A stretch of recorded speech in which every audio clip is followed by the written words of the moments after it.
اور اب پاکستان میں سرکاری اسکولوں کی صورتحال پر ہماری خصوصی رپورٹس کا سلسلہ اسٹیٹ آف ایجوکیشن، کیونکہ تعلیم کا نظام قوموں کی ترقی میں اہم کردار ادا کرتا ہے۔ آج ہمارا فوکس ہے صوبہ بلوچستان، جو رقبے کے لحاظ سے پاکستان کا سب سے بڑا صوبہ ہے، لیکن شرح خواندگی میں سب سے پیچھے۔ یہاں لڑکوں کے مقابلے میں اسکول جانے والی لڑکیوں کی تعداد آدھے سے بھی کم ہے۔ مالی سال 2017-18 میں صوبہ بلوچستان کا تعلیمی بجٹ تقریباً 40 ارب روپے تھا، اور جو کہ 2018 اور 19 میں 2 ارب روپے کی کمی کے ساتھ 44 ارب کے لیولز تک پہنچ گیا ہے۔ تقریباً 1.25 کروڑ کی آبادی والے اس صوبے میں کل 13,400 سرکاری پرائمری، مڈل اور ہائی اسکولز ہیں، اور 13,400 اسکولز کے لیے اگر ہم اساتذہ کی بات کریں تو 62,000 اساتذہ ہیں تقریباً، اور اس میں بھی اوسطاً ہر اسکول میں اگر ہم ڈیوائڈ کریں تو 4 سے 5 اساتذہ بنتے ہیں۔ اسکول جانے والی عمر کے بچوں جو عمر ہے بچوں کی، وہ ٹوٹل تعداد ان کی تقریباً 35 لاکھ ہے، لیکن اس میں صرف 14 لاکھ ہی ایسے ہیں جو کہ اسکول جا رہے ہیں۔ 20 لاکھ بچے یعنی اکثریت اسکول نہیں جا رہی۔ صوبہ بلوچستان تعلیم کے لحاظ سے سب سے زیادہ پسماندہ صوبہ ہے۔ اس حوالے سے مرتضی ظاہری نے ایک رپورٹ بنائی ہے، آئیے دیکھتے ہیں۔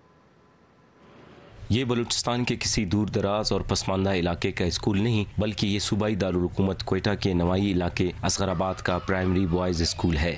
یہاں پورے علاقے میں لڑکیوں کے لیے کوئی اسکول موجود نہیں ہے، جس کی وجہ سے طالبات بھی مجبوراً اسی اسکول میں پڑھنے آتی ہیں۔ بنیادی سہولتوں سے محروم اس اسکول میں 2 خستہ حال کمرے اور ایک صحن میں 200 بچے تعلیم حاصل کر رہے ہیں۔ ہم لوگ بہت دور سے آتے ہیں، منگل آباد سے، اور ادھر اسکول بھی نہیں ہے لڑکیوں کا، اور ہم لوگ ادھر سے آتے ہیں، ادھر پانی بھی نہیں ہے، اور کھڑکی بھی نہیں ہے، اور بجلی بھی نہیں ہے، اور گیس بھی نہیں ہے۔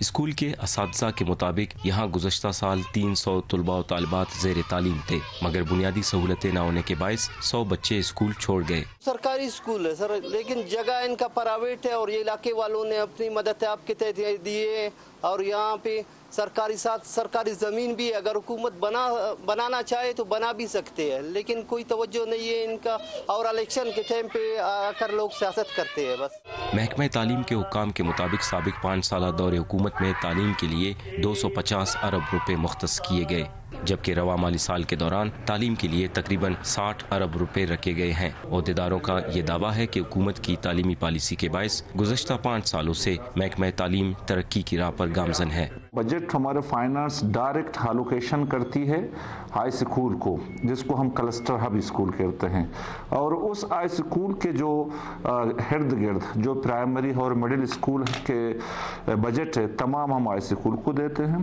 حکومت کے مطابق صوبے میں کل سرکاری اسکولوں کی تعداد 14,000 ہے۔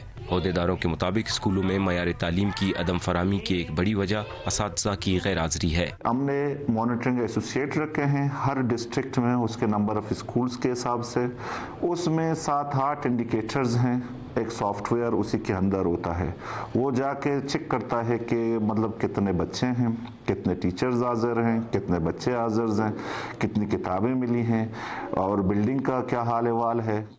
صوبہ بلوچستان میں بچوں اور بنیادی معیاری تعلیم کے درمیان فاصلہ کتنا ہے، اس کا اندازہ اس بات سے لگایا جا سکتا ہے کہ تعلیم کے فروغ کے لیے کام کرنے والی تنظیم الف اعلان کے مطابق اس وقت صوبہ بلوچستان میں 27 لاکھ میں سے 9 لاکھ یعنی صرف 1/3 بچے اسکول جا رہے ہیں۔ مرتضی ظاہری، اردو VOA، کوئٹہ۔